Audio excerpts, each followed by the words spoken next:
네, 3장 여기 할 거예요. 3장 1절. 교회 조직의 원칙 가운데 지도자를 하나님께 지도자를 불러야죠. 지도자 없이는 안 되죠. 지도자가 반드시 있어야 하는데, 이게 지도자의 사명이 뭐냐면 예수가 그리스도라는 것을 증거하고, 그리고 예수 믿지 아니하는 사람들에게 복음을 증거하는, 이 사실을 증거하는. 그러니까 엄밀히 말하면, 쉽게 말하면 전도예요. 어떤 방법으로든지 전도를 해야 하는 일이 지도자가 해야 돼요. 그래야 전도를 해야 믿는 것과 아는 것이 하나 된 자들이 모이게 되고, 모여야 그게 바로 이제 교회로 성장해 가는 거니까. 그 다음에 이제 세 번째가 지도자 자격을 밝혀주는데, 지도자는 어떤 자격을 갖추어야 되는가. 이것이 이제 지난번 제가 우리 기지협에서 지도자 세울 때 이 부분의 내용입니다. 이런 자격을 당신이 갖추었으면 지도자가 가능하다, 장로가 가능하다, 권사가 가능하다. 어느 부분이 어느 정도 갖춰졌느냐 해서 자신들이 나는 이건 갖췄다 이 체크하는 거죠. 무슨 고등학교에서 대학교에서 무슨 문제 내가지고 주관식 답변을 쓴다거나 객관식으로 한다거나 그게 아니고, 정말 성경대로 나는 지도자 자격이 있나 없나를 스스로가 말씀 앞에서 이렇게 체크해 봐라. 그런 이제 제도를 택한 이유가 바로 거기에 있는 겁니다. 그래서 3장에 보면 지도자 임무가 나오는데, 거기 밑에서부터 35페이지 제일 밑에서부터 6째 줄 보면 일찍이 여호와 하나님께서는 다윗 왕으로 족장을 비롯해 천부장과 백부장 및 유사와 각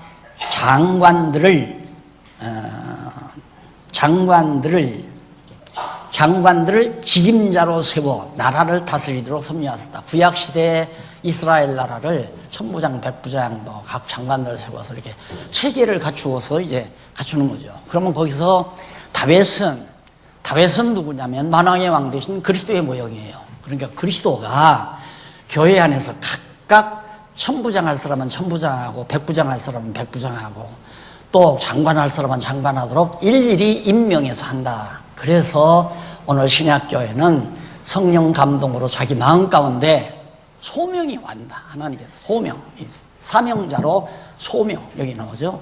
하나님이 직접 부르는 거다. 다윗이 백부장, 천부장을 세우듯이 만왕의 왕 되신 예수 그리스도와 성령 감동을 통해서 성도 각자의 마음속에 너는 20명의 장로로서 20명의 영혼을 잘 보살펴라. 나는 20명, 20가정, 이 가정들을 내가 진리로 잘 보살피고 이단에 속지 않도록 해나갈 수 있도록 나는 한평생 희생하고 저들을 위해서 사랑으로 희생하며 살아야 되겠다는 간절한 소원은 하나님께서 벌써 성령으로 소명감을 주는 거예요. 그래서 자원이라는 말이 나옵니다. 그런 소명이 있으면 내가 스스로 한다. 근데 스스로 한다는 거에 거듭 말씀드리지만, 장로가 명예니까, 목사가 생활방편으로 참 좋으니까 편하게 먹고 살 수 있잖아요. 일주일에 그냥 한 2-3시간 강의하면 밥 먹을 건 나오니까 교인들 한 30-40명만 데리고 있어도 충분히 밥 먹고 산단 말입니다. 그래서 교회가 직장으로 전락돼 버리잖아요. 근데 그건 아니란 얘기예요. 그런 식은 아니다. 그러니까 스스로 정말 어떤 어려움이 있더라도, 내가 경제적으로 육신적으로 희생이 되는 한이 있더라도 나는 많은 영혼들을 위해서 그렇게 살고 싶다고 하는 그런 간절한 소원이 내게 온다는 것은 성령의 감동이란 말입니다. 어떤 육신적인 이권에 의해서가 아니라. 그런데 지금 한국교회는 사실 육신적인 이권 때문에 신학교라고 하는 것이 지금 범람하는 거란 말입니다. 지금 총신 같은 데는, 죄송합니다, 학교까지 들어서 안 됐지만 7년 동안 공부하려면 1억 돈 거의 가져야 돼요.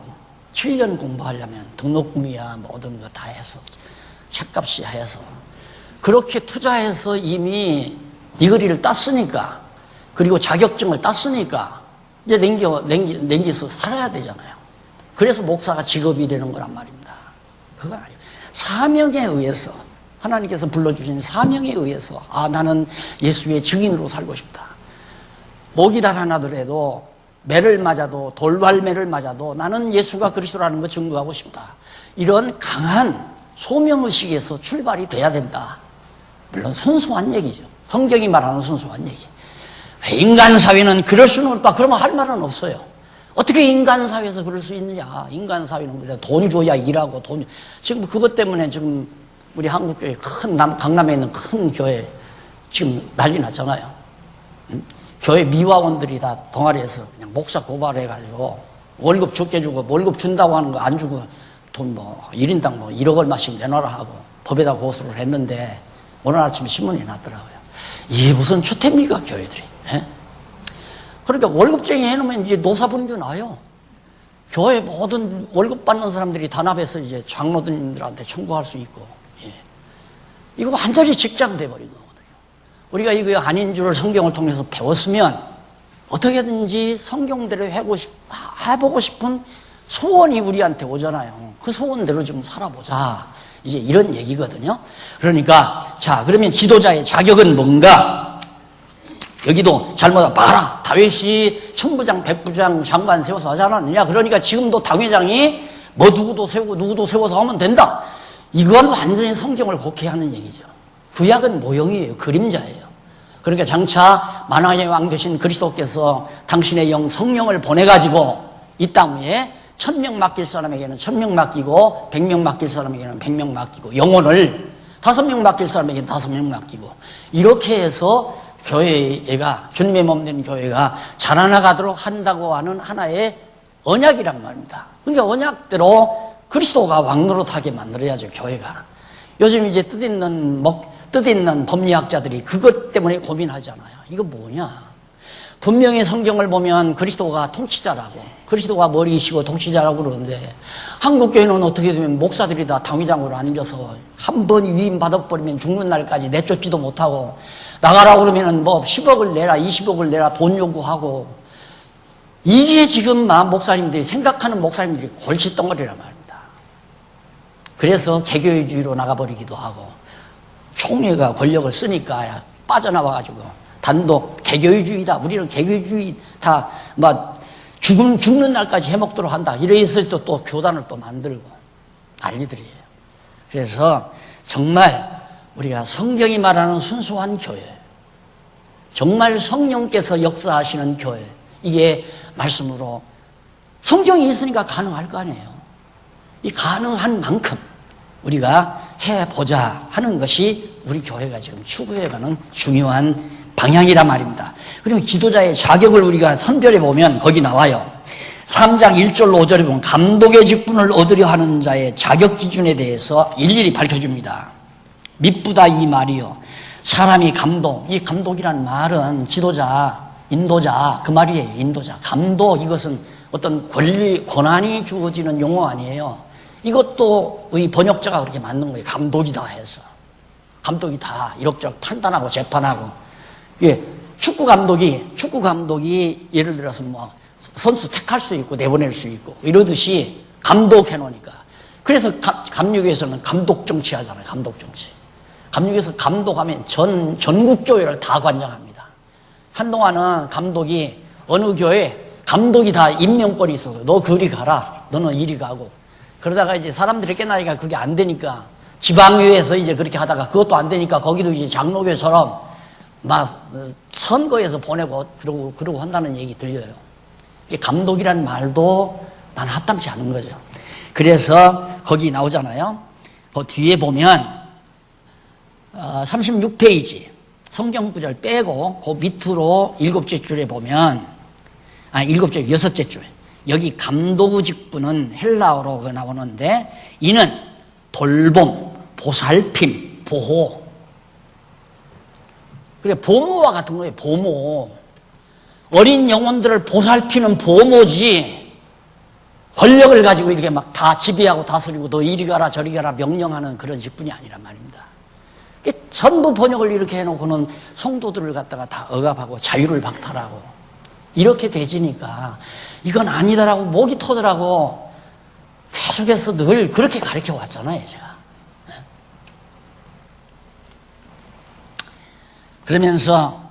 그러면 사모한다는 말이 너무 좋은 거죠. 보살피는 일, 사랑으로 보살피고 돌보고. 예? 그래서 사모한다 함이로다. 그러므로 감독은 책망할 것이 없으며 한 아내의 남편이 되며 절제하며 근신하며 아담하며 나그네를 접대하며, 나그네라고 하는 건 그 당시에 이제 신앙적인 박해로 인해서 막 나그네가 너무 많이, 예루살렘 교회가 다 흩어졌으니까 얼마나 나그네가 많겠어요. 그러니까 그런 어려운 자들, 이번에도 왜 난민들, 유럽에서 지금 16만 명 이렇게 맞아들일 가능성이 있다 그러는데, 그거 중요한 거죠. 신앙적으로도 중요한 일이지만, 그게 바로 로만 캐톨릭 교황은 각 교구에서 하나씩만, 한 가정씩, 한 사람씩만 받아들여도 50만 원 받아들일 수 있다고 하면서 아주, 이게 세상에서 아주 인기죠. 교황이 하는 일은. 근데 개신교는 그냥 우리끼리나 잘 먹고 잘 살자 이러니까 개신교가 세상에 발을 못 붙이고 인정을 못 받고, 구교는 교리는 틀렸지만 세상 사람들에게 다 인기 있는 일은 다 찾아서 한다 이 말이에요. 그래서 그것이 인기 있는 일을 한다고 해서 우리가 그 교리가 옳고 바르고 바른 종교다 그렇게 말할 수는 없는 거죠. 그건 다른 문제니까. 자, 그래서 나그네 잘 돌봐라. 그리고 뿐만 아니라 중요한 것은 아담하며 나그네를 대접하며 가르치기를 잘하며, 아주 중요하잖아요. 보살피려면 가르치기를 잘해야죠.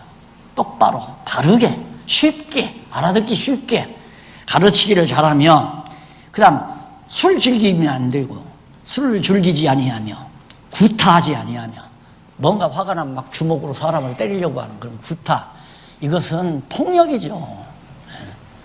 이게 교회 안에 폭력은 있을 수도 없고, 서로 정말 성경을 놓고 어느 것이 성경적이냐라고 서로 토론하고 생각하고 의견을 모으고 내 의견을 양보하고, 내 욕심대로 어떻게 말을 했다면 그건 취소해야죠. 성경대로 말한 것에 우리의 마음을 모아가면 그게 그렇게 해가는 것이 지도자가 해야 될 중요한 그런 자격을 갖춘 자라야 한다. 근데 성격이 급하다거나 에고이즘이 강하다거나 자기 출세욕이 강하다거나 이러면 참 곤란해요. 너무 곤란해요. 그건 지도자로서 자격이 없는 거죠. 완전히 모든 성도들을 자기 성공의 발판으로 삼고 도구로 삼아버리는, 요즘 한국교회 목사들 다 그런 거 아니에요. 교인들을 왜 많이 자꾸 전도하려고 그런가? 영혼 생각에서가 아니에요. 그래야 자기가 성공하니까. 많은 사람을 자기를 따르게 하는 이유가 왜입니까? 천국으로 자기만이 인도하니까 그런 게 아니라 많은 사람이 자기를 따라야 자기가 성공하니까. 바울은 안 그랬잖아요. 막 따라도 뒤에 제껴놓고 자기 할 일 해나가잖아요. 따라오거나 말거나. 자기 일을 그냥 가지 말라고 그렇게 눈물겹게 붙들어도 상관없잖아요. 나는 내 할 일 하러 간다. 예루살렘에서 죽인다 해도 나는 거기 간다. 왜? 로마 들려서 스페인을 가야 되니까. 오직 이대 사명을 위해서 살고자 해서. 사람 계속 자기 품 안에 놓고 자기 사람 만들어서 자기 추종하게 만들고 자기 삶의 도구로 활용하고, 이건 지도자로서 완전히 기본적으로 안 되는 얘기라고. 그 다음 오직 관용하며 다투지 아니하며 돈을 사랑치 아니하며 자기 비를 잘 다스려 자녀들로 모든 단정함으로 복종케 하는 자라야 할지며, 아주 똑부러지게 나왔잖아요. 이 조건이 갖추어진 자, 그가 자격자다 이 말. 지도자 자격자. 근데 이게 사람의 힘으로 안 돼요. 성령께서 그렇게 마음을 주관해 가야 돼요. 주관해 가야 돼요. 성령께서. 누가 돈 욕심 없는 사람이 어디 있어요? 여기 다 인간적으로는 어려운 일입니다. 인간적으로. 그러나 성령께서 불러서 지도자로 쓸 사람은 이렇게 해 가도록 역사에 가요. 이렇게 해 가도록. 그래서 솔직히 교회 지도자가 돈 욕심 많으면 끝나는 거죠.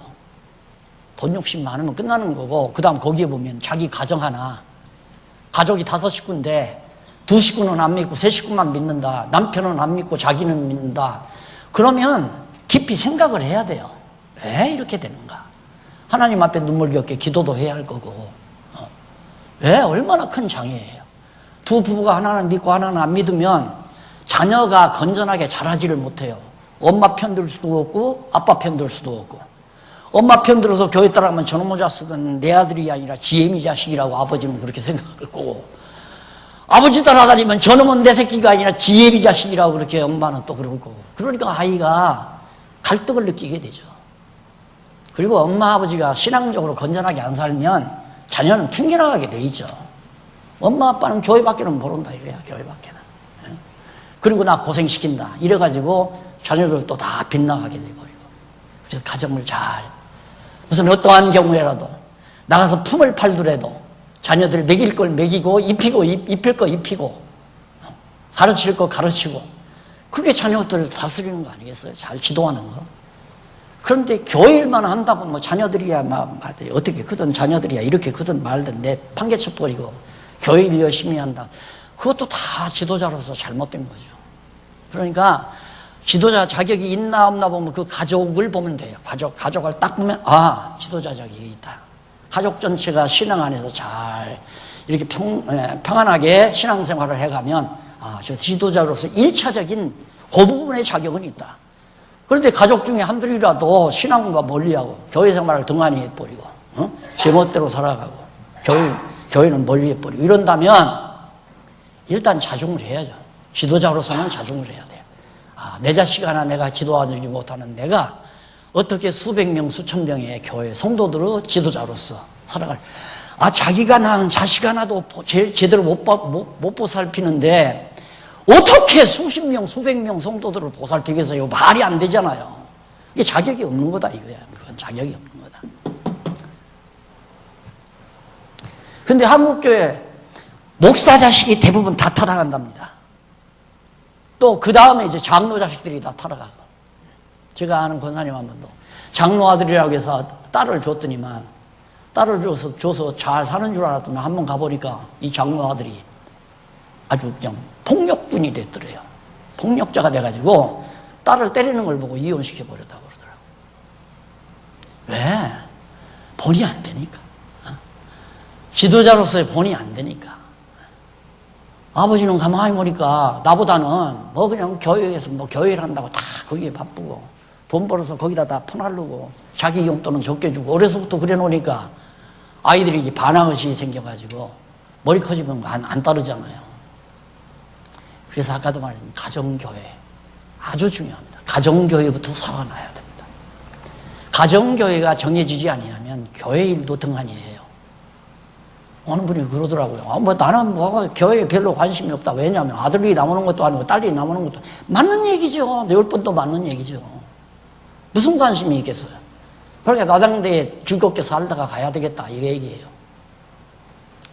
그래서 뭐니 해도 가정부터 잘 어떻게든지 꼭 교회 안 데리고 나와도 가정에서 공부라도 시키고 성경 공부를 잘 시켜서 바른 유실론적, 우리 성경이 말하는 세계관에 입각한 인격자로서 어려서부터 잘 길러나가는 것은 부모들의 아주 중요한 책무라고 볼 수 있습니다. 그래서 자격을 그렇게 얘기해 놓고는 모든 단정함으로 복종케 하는 자, 우리 아들, 자녀들. 그 다음, 사람이 자기 집 다스림을 알지 못하면, 자기 집을 하나 다스릴 줄 알지 못하면 어찌 하나님의 교회를 돌아보리요? 그건 안 되는 얘기다 이 말이에요. 그러니까 우리 아버지가 장로였는데 큰아들이 밖에 나가서 이제 사회 나가가지고 어느 지역에 가서 돈 벌어서 믿을만하니까 그 교회 교역자한테 돈을 다 갖다 맡겼어요. 은행도 모르고 그러니까 교역자한테 어리니까, 저희 큰형님이 어리니까 돈을 다 맡겼더니만 돈이 상당히 많으니까 야밤도주해 버리고 말았어요. 그 돈 가지고. 그 다음부터 형님이 교회를 안 나가는 거예요. 자살하려고 시도까지 했어요. 그러니까 아버지가 우시더라고요. 내가 장로를 그만둬야 하는가 보다 하면서. 근데 마지막 운명할 때 형님이 눈물 흘리면서 하나님 앞에 자기가 너무 그동안 고집이 셌다고, 하나님 살아계시지, 예수님이 내 죄 다 용서했다 그러면서 마지막 운명하는 걸 내가 지켜봤습니다만은 솔직히 그렇게 돼야 돼요. 자식이 신앙생활 제대로 안 하는데 무슨 교회 지도자라고 큰소리 빵빵 친다면 한국교회 그런 사람 많잖아요. 여러분 뭐 몇십만 명 모인다는 교회도 아들들이 다 깡패 아니겠어요? 깡패. 아버지가 돈 안 준다고 막 깡패 노릇하고 그래도 막 몇십만 명 지도자로 일을 했는데. 그래서 우리 성도들이 정말 깊이 어차피 우리들이 예수를 안 믿으려면 몰라요. 우리가 예수를 믿을 바에야 순수하게 믿는 게 좋잖아요. 순수하게 믿는다는 말은 성경대로 믿는 게 얼마나 좋아요. 내가 이제 이 강의가 끝나면 여기 말고 우리 원로 장로님들 분방 공부 시간에 이제 정말 연세 드신 분으로서 하늘나라 바라보는 그런 바라보는 자세로서 내용들을 요즘 많이들 그 분야에 더 이제 정리를 하고 연구를 하고 그러는데 그 분야에 대해서 집중적으로 좀 강의를 해드릴까 그런 생각을 합니다. 어차피 우리가 이 세상 사는 건 잠깐 살다 가는 세상이에요. 10년이라 해도 잠깐이고 100년이라 해도 잠깐입니다. 문제는 마지막 내가 어떤 자세로 숨을 거둘 것인가. 이것은 우리 신앙인들이 늘 풀어야 될 중요한 자세란 말입니다. 그럼 우리가 성경을 무엇 때문에 배워요? 지식 자랑하려고 배우는 거 아니잖아요. 당신들 이거 모르지 나만 안다 이거 자랑하기 위해서 배우는 게 아니란 말입니다. 내가 성경을 연구하고 또 내가 살기 위해서, 내가 하나님 앞에서 바르게 살기 위해서 하나님 말씀 앞에 내가 서 있는 거지 내가 여러분들 가르치려고 성경 연구하는 건 아니란 말입니다. 그래서 어떻게든지 우리는 성경대로 믿고 믿는 대로 살고 성경대로 믿고 믿는 대로 산다 그랬죠. 믿는 대로 성경대로 알고 아는 대로 믿고 산다. 믿는 대로 살자. 이게 이제 우리의 교회 표어인데 기왕이면 우리가 성경 모르면 모르지만 아는데 같이 알고 같이 믿으면서 순수하게 마지막 여생 그날까지 서로 정말 마음 툭 터놓고 친구처럼 하나님 나라 가는 동행자처럼 서로 피곤하면 피곤 달래주면서 그리고 하나님 나라에 간다면 얼마나 아름답겠습니까? 그렇게 살기 위해서 우리는 지금도 말씀을 참고한 거 아니겠어요? 자, 그럼 계속해서 한번 보십시다. 만약 새로 입교한 자, 예수 믿은 지 얼마 되지도 않은 사람, 그 사람을 지도자로 세워도 안 된다. 그래서 내가 항상 그러잖아요. 교회 지도자라면 오래도 교회에서 생활해보면서 교회의 여러 가지 상황들을 겪어본 자라야 지혜가 열리잖아요. 아, 교회는 어떨 때 어떤 일이 일어나더라. 그래서 오랜 동안 있는 자로 지도자를 삼아야 한다. 그러면서 교만하여져서 마귀를 정죄해야 하는 그 정죄에 빠질까 하며. 그러니까 대개 목사님들 들어보면 장로 세우지 말라고 그래요. 다들. 아, 왜 그러냐니까 장로 세우면 안 변하는 사람이 없대요. 하루아침에 변하대요. 장로 세워놓으면. 장로 세우기 전까지는 참 고분고분하는데 일단 장로 세워주면 벌써 태도가 확 달라져요. 그게 교만해져 버리는 거죠. 그래서 안 세운다고 하잖아요. 근데 그 무슨 상관이 있어요? 세우고 안 세우고 누구에게 달렸는데? 성령께서 세우고 안 세우는데 만약에 잘못된 사람이 세워졌으면 하다가 망신당하는 거고 제대로 하나님 성령께서 불러서 세워졌으면 끝까지 사명 따라서 마지막 숨 거두는 날까지 자기 사명 감당하며 살 거고 그거 뻔한 거 아니에요. 그 걱정할 필요 없어요. 그걸 어떻게 알아요? 저 사람이 명예로 알고 장로 권사를 하려고 하나 목사를 하려고 하나 아니면 정말 사명을 받아서 하려고 하나 그건 남이 날 몰라요. 남이. 그건 오직 성령께서만 알고 성령께서 잘못 알고 장로가 되고 권사가 되고 교사가 됐다 하면 그건 성령께서 같이 안 하고 마귀의 정도로 살아가 가는 거니까. 자, 그 다음 보십시다. 마귀를 정죄하는 그 정죄에 빠질까 합니다. 마귀가 정죄받는데 함께 마귀 정죄하는 것처럼 정죄받는 자가 되신다 그 말이에요. 그러니까 사실 이 교회에서 직분 받는 거 참 무서운 겁니다. 그걸 모르니까 자꾸 지금도 서로 장로 되려고 한다고 자꾸만 그런 얘기 들리는데 그거 왜 하려고 하는지 모르겠어요. 되려고 하지 말고 그냥 장로 일을 하면 될 거 아니에요. 내가 늘 말하는 거예요. 권사일도 하면 돼요, 그냥. 어린 성도들을 보살펴주고 시험 당한 영혼들을 위해서 위로해주고 격려해주고 그렇게 하다 보면 할 수 있는 기회를 주는 거죠. 그런데 꼭 만자 중에 막 그냥 이분은 장로다 해서 한번 행사를 치르고 싶은 그런 유혹 때문에 한국교회가 다 그것 때문에 다 망하잖아요. 한국교회가. 그래서 노골적으로 한국교회는 교회 직분을 차서를 정해놨잖아요. 제일 높은 게 물론 목사고, 목사 중에도 위임 목사가 제일 높고, 그 중에 정치적으로는 총회장이 제일 높고, 그 다음에 장로, 그것도 수석 장로가 제일 높고, 그 다음에 이제 장로보다는 안수 집사가, 여자들을 도시하니까 안수 집사가 장로 뒤에요. 그 다음 권사. 권사는 아예 종신직으로 안 세워놨잖아요. 임시직이에요, 그냥. 언제라도 그만두라면 그만두는 거예요. 그런 식으로 해서 가격 다 매겨놨잖아요. 큰 교회에서는 장로 하려면 적어도 5천만 원. 기천명 모이는 교회는 3, 4천만 원. 그저 몇백 명 모이는 교회도 보통 1,000여만 원씩은 공정가격이에요, 장로 되려면. 이게 되겠어요, 이게 교회가. 그러니까 이런 상황 속에서 정말 우리 교회가 순수하게 성경적으로만 하나하나 잡아간다면 흙탕물 속에 옹달샘이 흐르는 물 같지 않겠어요? 옹달샘. 내가 처음 개척할 때부터 옹달샘 같은 교회, 그게 마음에 늘 그리던 교회였어요. 깨끗한 옹달샘 같은 교회. 거기는 서로 시기도 질투도 없이 정말 허위도 없이 기만도 없이 순수하고 깨끗하게.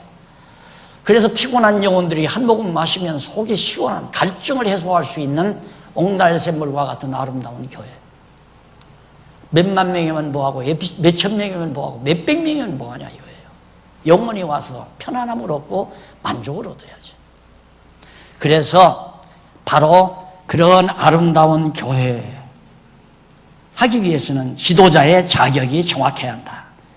또 여인에게서도 선한 증거를 얻은 사람이라야. 이 증거라고 하는 건 저 사람은 하나님의 뜻대로 잘 사는 사람이에요. 그러니까 우리도 자원해서 1년이고 2년이고 3년이고 해보라는 것은 선한 증거를 얻어야 할 거 아니야. 저분은 정말 장로일 한다고 자원하더니만 정말 잘하네. 그거 다 드러나게 돼 있어요. 저분은 참 잘한다.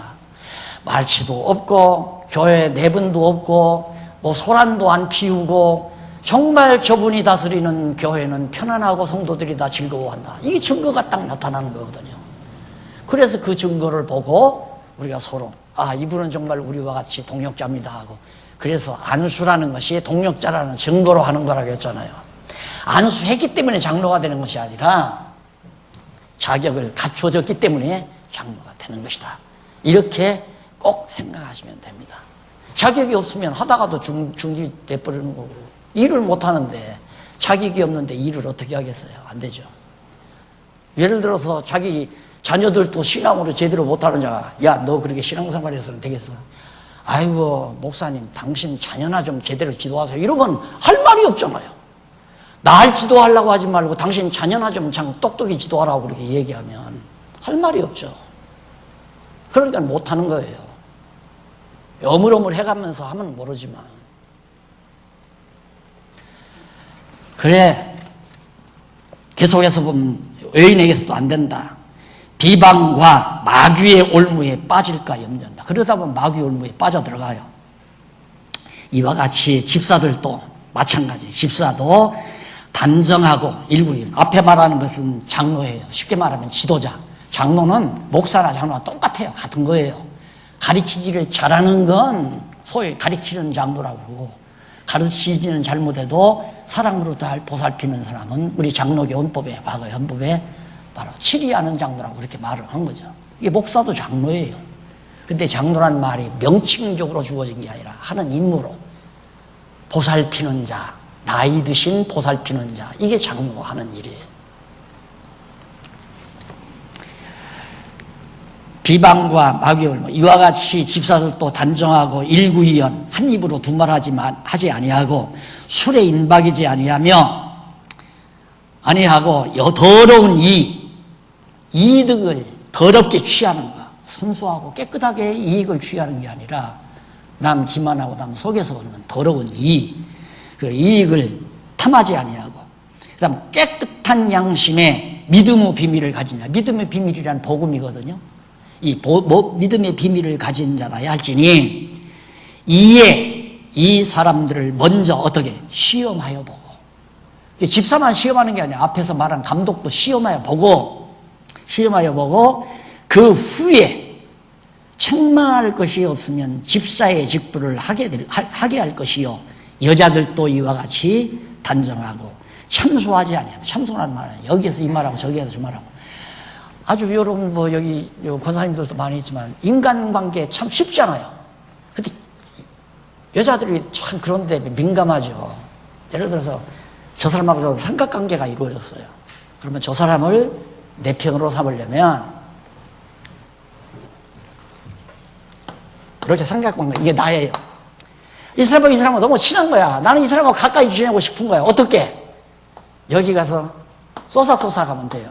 이 사람이 널 욕하더라. 너 성격 더럽다고 그러더라. 이 한마디만 하면 그냥 바로 이건 끝나버리고 여기가 둘이 짝짝 꾼 거잖아요. 이게 교회 안에도 수두룩해요. 이게 교회 안에도. 그러니까 교회 안에서 조심할 일은 남 흉보고 남 험담하는 것 일단 조심해야 돼요. 그게 지혜자예요. 저 사람이 왜 저러는가? 자기 사람 만들, 너 나하고 친하자 하기 위해서 가서 정보 제공을 하는 거지. 야, 너 그런 엄청난 정보를 나는 이 사람한테 쏘갔다? 왜 그렇게 쉽게 판단하느냐 이 말이에요. 그런 얘기를 하면 얘가 왜 갑자기 와서 저 내 친구를 흉보나 알아봐야 할 거 아니에요. 알아보면 이제 여기서 난리가 나는 거예요. 알아보니까 나 그런 일 없어. 그럼 산자되면 내가 언제 그랬느냐? 그럼 여기서는 언제 그러지 않았느냐? 그럼 여기서 헷갈리는 거죠. 그 친구 다 잃는 거예요. 둘 다 못 믿겠다. 교회 안에도 그 빌리잖아요. 정말. 이게 다 마귀가 하는 짓 아니에요? 서로 자기 편 만들려고. 속닥. 그래서 집사들 다 시험해봐라. 단정하고 그 다음 참소하지 아니하며, 참소, 야첨한다 이 말이야. 참소하지 말며, 그 다음 절제하며 모든 일에 충성된 자라야 할지니.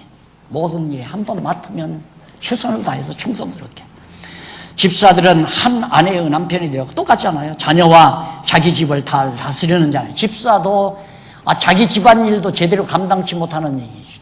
자기 집안도 다스리지 못해서 제대로 생활비를 가져다 주지 못해가지고 빚어도 먹고 남의 도움을 받으며 살면서 집사 일을 하겠다. 그건 말이 안 되는 거예요. 어떻게 집안일도 못하면서 교회 일을 자기가 감당하겠다고, 안수 집사 되겠다고 하는 것. 집사의 직분을 잘한 자들은 아름다운 지위와 그리스도 예수 안에 있는 믿음의 큰 담력을 얻느니라. 집사 일을 잘한다는 건 주님의 몸된 교회 일을 잘하는 자가 아름다운 일이죠. 영예로운 일이고 얼마나 좋아요. 하나님 나라 일을 잘 처리해 가니까 살림살이를 잘해간다 이 말이죠. 살림 잘한다는 게 별거 있어요? 가게 또박또박 쓰면서, 야, 부식비가 너무 많이 들어갔다.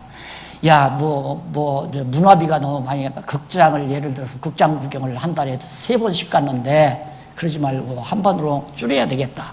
이러면서 살림살이를 조정하는 것처럼 교회 살림살이도 그렇게 해야죠. 야, 이번에 너무 이 부분에 지출이 많았다. 이렇게 해서 살림살이를 잘 해가는 자. 그 다음에 계속해서 보면 14절. 내가 속히 내게 가기를 바라나 이것을 내게 쓰는 것은, 바울이 디모데를 만나서 일일이 말하려고 했지만은 미리 이렇게 쓰는 것은 만일 내가 지치하면, 너한테 찾아가는 것이 좀 늦어지면 너로 하나님의 집에서 어떻게 행하여야, 그러니까 행정을 어떻게 해 가야 할 것을 알려주기 위해서 내가 교회 안에서 어떻게 해야 되나 지도자가 알게 하려 함이니, 이 집은 어떤 집이냐? 살아계신 하나님의 교회요 진리의 기둥과 터니라.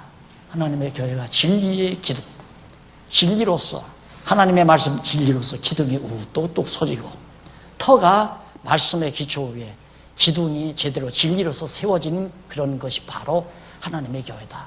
벽돌로 짓거나 대리석으로 짓거나 무슨 뭐 콘크리트 벽으로 철근으로 짓거나 이게 아니라 하나님의 교회는 진리로서 터를 삼고 진리로서 기둥을 삼아 세우는 그게 곧 하나님의 교회다. 그 교회 안에서 너는 어떻게 행할 것을 임무가 무엇이고 어떤 자를 교회 일꾼으로 세울 건가를 알려주기 위해서 내가 이걸 미리 쓴다. 얼마나 뚜렷한 교회 조직의 원칙입니까? 이 원칙을 꼭 지켜나가라 하고 성령 감동 따라 지금 바울이 디모데에게 말하는 겁니다. 이런 걸 보면 볼수록 참신한 정말 하나님의 집이다 라는 생각이 참 많이 들어요. 인간의 어떤 이상이나 생각이 전혀 개지되지 아니하는 저 사람은 내 사촌이니까 저 사람 장로로 세워 이거 없어요. 저 사람은 나의 친척이니까 저 사람을 권사로 세워 이것도 없고 오직 성령께서 누구를 어떻게 세우는가 이런 자격자를 세운다. 그런 자격이 없으면 일꾼이 없다는 얘기예요. 근데 자격도 안 되는 사람을 더금더 저 사람 집사시켜놓으면 돈 좀 더 내겠구나. 다 그거 아니에요 지금 교회들이. 저 사람 권사시켜놓으면 돈 좀 더 내겠구나. 시켜놓으면 한동안은 더 내요. 나도 경험해봤어요. 시켜놓으면 예를 들어서 장로 안 됐다가 장로 시켜놓으면 처음에는 딱 내요. 예를 들어서 10만 원씩 내다가 20만 원을 내요. 근데 한 해 갈수록 15,000원, 15만 원으로 줄다가 그 다음에 10만 원으로 줄다가 줄어요. 한 해.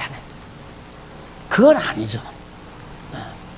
그러니까 그런 교회의 모습은 참 서로가 괴로운 일이죠. 누구 보고 하는 것도 아니고 명예를 위한 것도 아니고 순수하게 하나님 앞에서 해가야 되는데.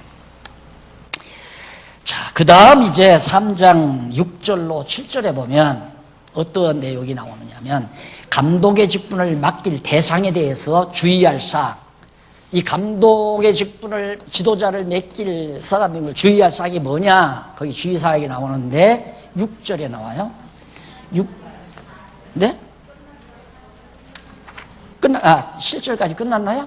네, 거기 잘 다스리는 자, 그다음 가까이 나온 지 얼마 안 된 사람 다 나왔죠? 죄송합니다.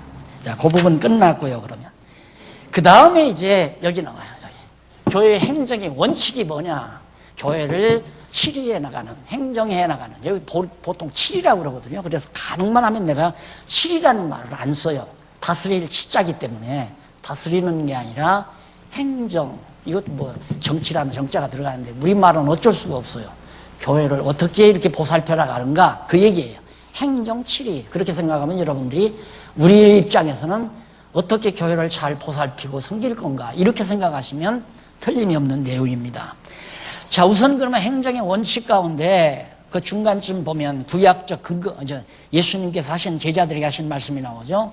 성령이 임하시면 권능을 받고 땅 끝까지 이르러 증인이 될 것을 예언하도록 섭리하신 내용입니다. 그러니까 지도자가 해야 할 일이 뭔가를 알려주는 거예요. 지침이에요. 지도자 지침.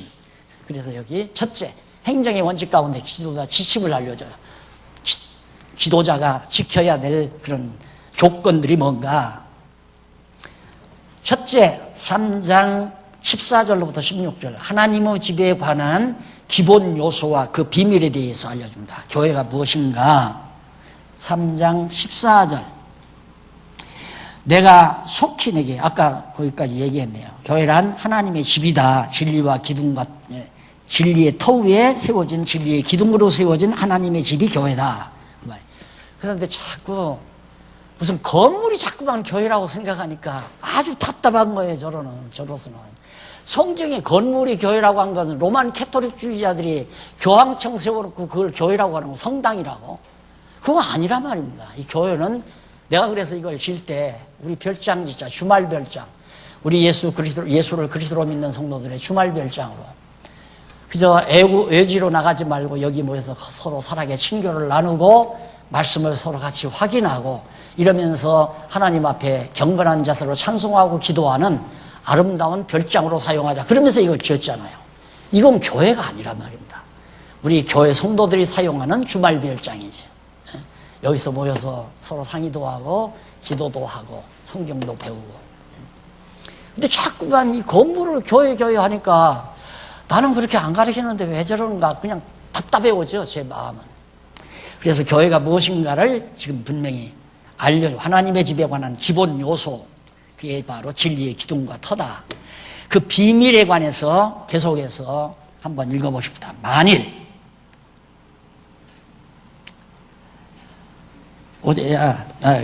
그는 그 비밀이 뭐냐면 16절 하반절에 나오죠.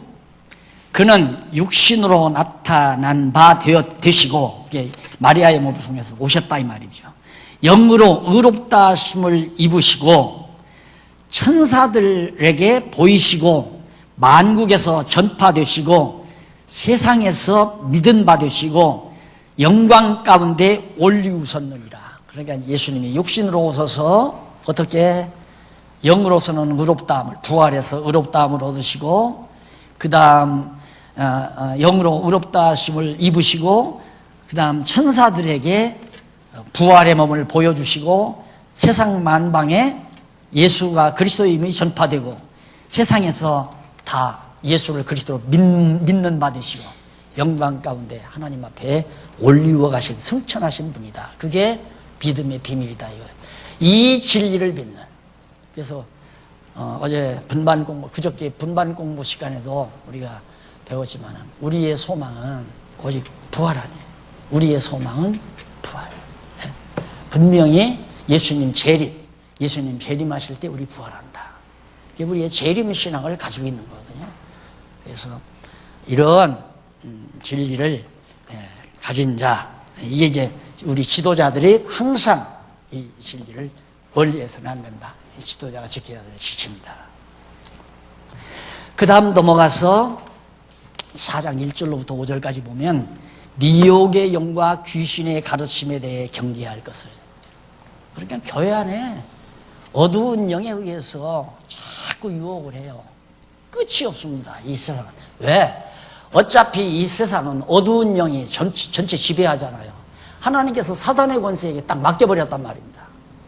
맡겨놓고는 거기서 택한 백성들을 구원하기 위해서 성령이 오셔서 일일이 성도들을 하나하나 거듭나고 중생에서 구원시키니까 어두운 영은 열받잖아요. 그러니까 어떻게든지 택한 백성까지라도 유혹해서 자기 백성, 자기 어두운 백성 삼으려고 유혹한다고 계속 그러잖아요. 그러니까 유혹은 끝이 없다. 그래서 성경을 늘 멀리하게 되면 그냥 유혹당하고 만다 이 말이에요. 성경을 멀리하게 되면 유혹당하고 말아요. 그래서 미혹의 영이 뭔가 4장 1절 그러나 성령이 밝히 말씀하시기를 후일에 어떤 사람들이 믿음에서 떠나 미혹해 하는 영의 귀신의 가르침을 주시리라. 귀신들이 가르쳐주는 말을 따라가요. 그리고 하셨으니 자기 양심이 화인을 맞아서 외식함으로 거짓말하는 자들이라. 거짓말을 그냥 성경에도 없는 말을 거짓말로 축술해야 된다 하는 자들이라. 혼인을 금하고 혼인하지 말라. 성경에 어디 혼인하지 말라고 그랬어요. 고린도서에 그 말을 갖다가 예수 믿는 사람은요. 이게 이제 대표적인 인물이 로만 캐토릭주의자들이 혼인 못하게 하잖아요. 신부될 사람은 못하고 그 다음 수녀될 사람은 결혼 못하게 하고. 그때부터 벌써 이런 장난들을 했어요. 왜? 경건주의가, 청빈주의, 경건주의가 앞서다 보면 결혼은 부정한 거라고 생각을 하니까. 그런 것들이 언론들은 마치요. 뭐 그냥 지저분하게 뭘 결혼하고 사느냐. 그거 다 부정한 거다. 하나님 앞에 결혼하지 않고 깨끗하게 순결하게 살아가야 이게 거룩한 거다. 이렇게 가리키는 자들. 이게 바로 초대교회 당시부터 있었는데 이게 이제 3세기, 4세기 와서 노골적으로 이제 로만 캐토릭으로 등장하잖아요. 또 경건주의가 나오면서 좀 그런 장난들. 그래서 수도원들이 많이 유럽에 세워져 있단 말입니다. 수도원들이. 시집 안 간 여자들 전부 외딴 데다 모여가지고 거기서 이제 수도하면서 수녀로 살아가게 만들고. 그래서 혼인을 금하고 식물을 폐하고 뭐 돼지고기는 먹지 말고 개고기 먹지 말고 이런 것들 폐하라. 식물을 폐하라. 금식하라고 자꾸 강조하고. 할터이나 식물은 하나님이 지으신 바니 믿는 자들과 진리를 아는 자들이 감사함으로 받을 것이니라. 무슨 음식이든지 하나님 앞에 기도하고 먹으면 된다 이 말이에요. 여러분 예를 들어서 어디 가서 음식을 줬는데 아무리 좋은 불갈비라 하더라도 보니까 그걸 대접하는 분의 손을 보니까 막 손톱에 때가 다닥다닥 꼈다 이 말이에요. 그 손을 막 집어서 그냥 반찬거리에다 놔줬다. 그 음식 먹으면 당장 체합니다. 나 같은 경우는 그래요. 그 음식 먹으면 체하죠. 아이고. 안 먹을 수도 없고 먹는다 이 말이에요. 그러면 체한다 이 말이에요. 그러나 기쁨으로 감사함으로 그런 손으로 주더라도 사랑으로 알고 그냥 기쁨으로 먹으면 아무렇지도 않고, 그래서 이 마음이 얼마나 중요하다는 걸 알 수 있죠.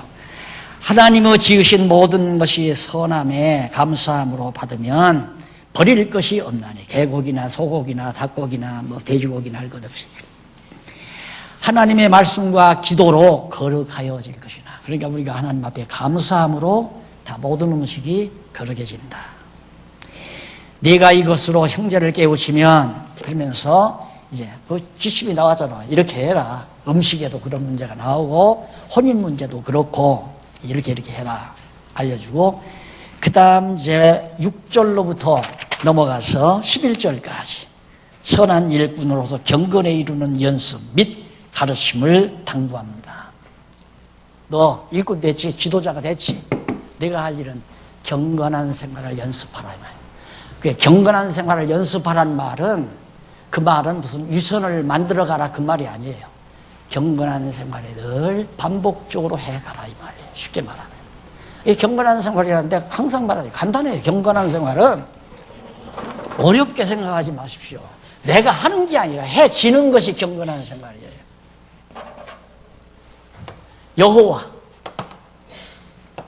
여호와 알면, 여호와를 배워서 알면 여호와 인정하게 돼요.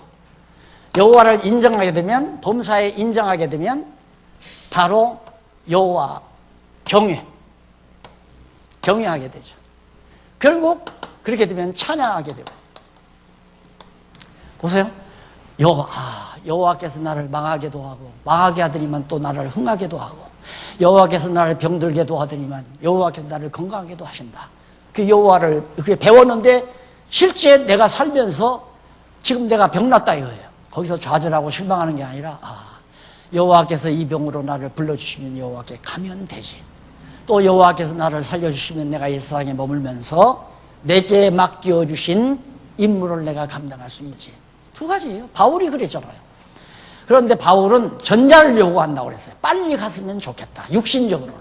왜? 너무너무 고통스러우니까 빨리 갔으면 좋겠다. 그러나 내가 이 땅 위에 머무는 것도, 더 머무는 것도 유익하니라. 누구에게? 성도들에게 유익하다 이거예요. 왜? 더 하나님 말씀을 가르칠 수 있어서, 그리고 많은 사람에게 복음을 증거할 수 있어서. 그래서 그게 바로 여호와를 인정하는 거거든요. 그러면 결국 자연히 여호와를 경외하게 되잖아요. 그분밖에는 경외할 일이 없죠. 그러면 결국엔 자랑이 나오는 거예요. 찬양한다는 건 여호와, 노래 찬송 부른다는 얘기만이 아니라 어디 가도 여호와를 자랑하는 거. 이게 전도예요. 전도. 복음을 전하는 거야. 여호와 복음을 전하는 거야. 여호와. 이렇게 사는 게 경건한 생활이에요. 우리 30년 동안 하나님 여호와임을 배웠잖아요. 배웠는데 문제는 범사의 인정을 안 하는 거죠. 이렇게 되는 것도 하나님의 뜻이고 저렇게 되는 것도 하나님의 뜻이고, 요셉이 팔려가는 것도 하나님의 뜻이고 안 팔려가는 것도 하나님의 뜻이고, 근데 하나님 뜻대로 팔려갔고, 억울하게 당하는 것도 하나님의 뜻이고 칭찬당하는 것도 하나님의 뜻인데 억울하게 당하게 감옥에 가게 했고, 그러더만 하나님께서 총리 만들어주죠. 왜? 하나님의 뜻대로 언약 자손들을 구원하려고. 그러니까 다 살아보지도 않고 막 좌절하고 절망하고 뭐 하나님은 날 버렸느니 어쩌느니 이러고 이제 좌절하는 것이 여호와 인정을 안 하는 거죠.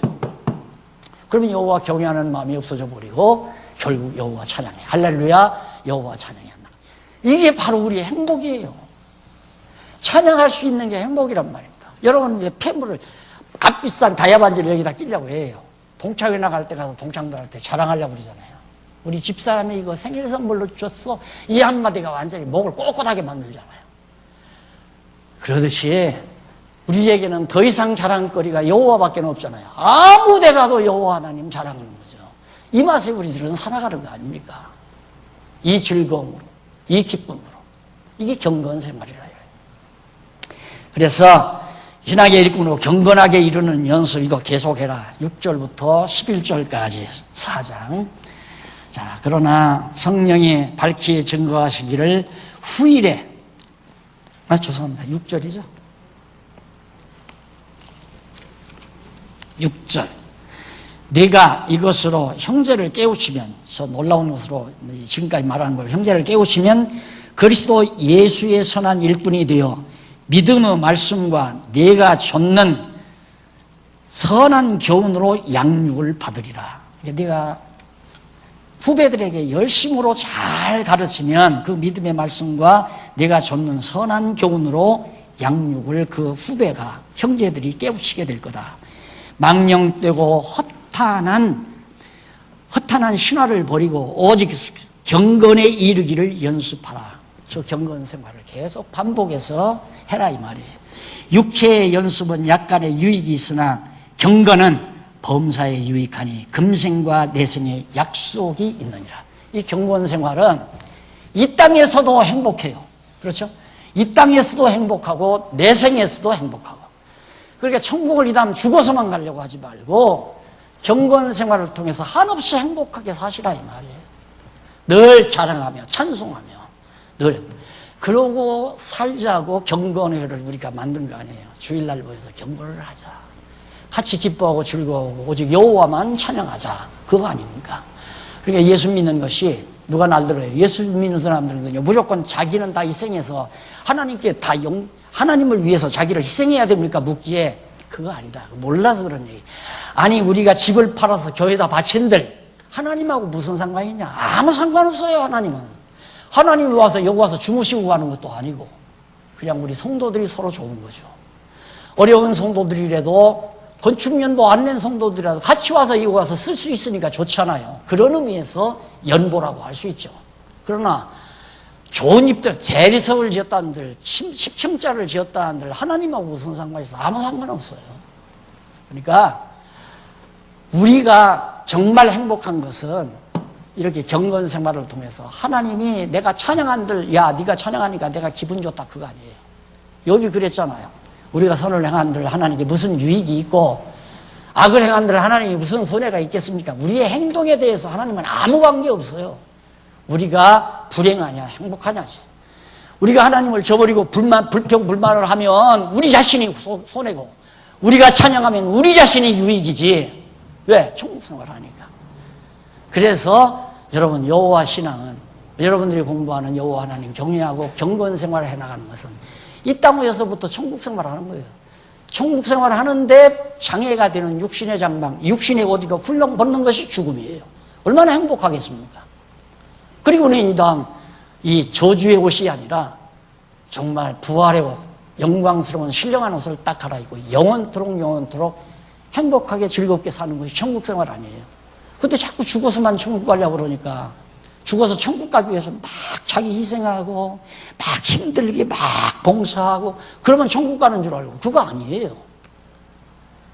그거 절대 아니란 말입니다. 경건 생활. 내가 하나님 여호와를 찬양하면 하나님이 기분 좋은 게 아니라 내가 즐거운 거예요. 내가. 그래서 이 경건 생활을 힘쓰라고 바로 11절까지 해서 6장 11절까지 해서 밝히죠. 조금만 더 읽고